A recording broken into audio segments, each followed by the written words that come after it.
எதை சிந்தித்துக் கொண்டிருக்க வேண்டும்? வசனங்கள். கர்த்தர் உங்களிடத்தில் எவ்வளவு மகிமையான காரியங்களைச் செய்தார் என்பதை சிந்தித்து பாருங்கள். 1 சாமுவேல் 12:24. சகோதரரே, உண்மையுள்ளவைகள் எவைகளோ, ஒழுக்கமுள்ளவைகள் எவைகளோ, நீதியுள்ளவைகள் எவைகளோ, கற்புள்ளவைகள் எவைகளோ, அன்புள்ளவைகள் எவைகளோ, நற்கீர்த்தியுள்ளவைகள் எவைகளோ, புண்ணியம் எதுவோ, புகழ் எதுவோ, அவைகளையே சிந்தித்துக் கொண்டிருங்கள். பிலிப்பியர் 4:8.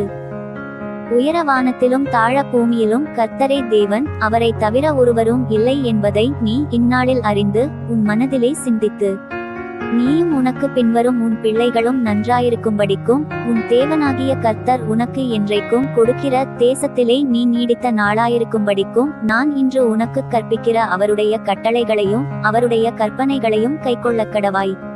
உபாகமம் 4:39-40. தாவீது சொன்னது: துன்மார்க்கர் என்னை அழிக்க காத்திருக்கிறார்கள், நான் உமது சாட்சிகளை சிந்தித்துக் கொண்டிருக்கிறேன். சங்கீதம் 119:95. தேவனே, உமது ஆலயத்தின் நடுவிலே உமது கிருபையை சிந்தித்துக் கொண்டிருக்கிறோம். சங்கீதம் 48:9. என் வழிகளை சிந்தித்துக் கொண்டு என் கால்களை உம்முடைய சாட்சிகளுக்கு நேராக திருப்பினேன். சங்கீதம் 119:59. நீதிமொழிகள் சொல்கிறது: தன் வழியை சிந்தித்துக் கொள்வது விவேகியின் ஞானம். நீதிமொழிகள் 14:8.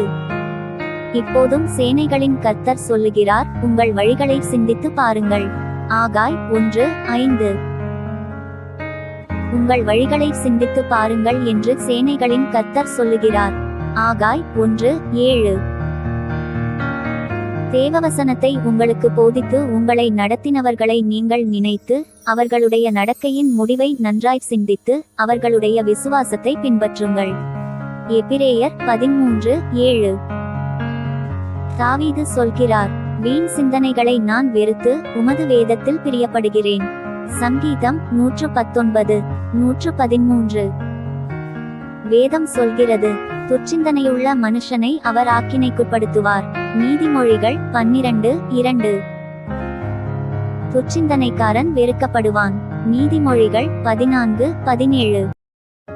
ஆம், வீண் சிந்தனைகளையும் துர்ச்சிந்தனைகளையும் வெறுத்து தேவனுடைய மகிமையான காரியங்களையும் அவரே தேவன் என்பதையும் அவருடைய கட்டளைகளையும் வசனங்களையும் அவருடைய கிருபையையும் அவருக்கு பிரியமான காரியங்களையே சிந்தித்துக் கொண்டிருப்போம்.